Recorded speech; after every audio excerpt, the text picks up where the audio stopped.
پیروی به اخلاق رسول الله صلی الله علیه و سلم.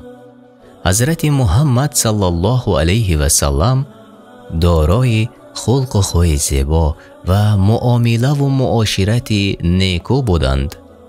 با هر کسی که روبرو می شدند، خواه توانگر باشد و خواه درویش، خواه خرد و خواه کلان، سلام می کردند. خوش سخن و خوش چهره بودند و بدون این که بخندند همیشه تبسم بر لب داشتند و بدون این که چهرهشان را قهرآلود خشمگین کنند اندوهگین به نظر می رسیدند. به این که از خود ذلت و خواری نشان دهند همواره متواضع و خاکسار بودند. دل نازک بوده و به همه مسلمانان مهربانی می کردند. هرگز حاجت دیگران را رد نکردند.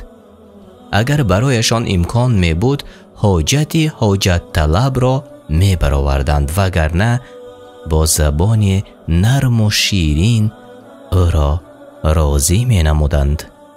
رسول الله صلی الله علیه و سلم اگر 3 روز یکی از اصحاب خود را نمی دیدند از حال وی جویا می شدند.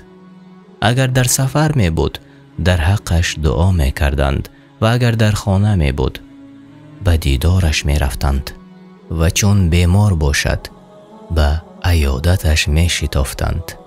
وقتی رسول الله صلی الله علیه و سلم با کسی هم صحبت می شدند دیده می شد که پیشتر از خاموش بمانند.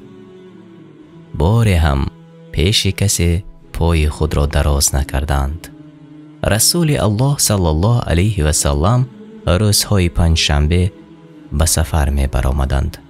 سعی داشتند به همسفران خود کمک کنند و در این باره می فرمودند: بزرگی هر قوم کسی است که هنگام سفر به همراهان خود کمک نماید. آن حضرت صلی الله علیه و سلم شخصاً عهده‌دار جمع آوری هیزم می شدند و در همه حالت، هم در حالت خشم و هم رضایت، فقط حقیقت را می گفتند. انا این است اخلاق بهترین انسانیت.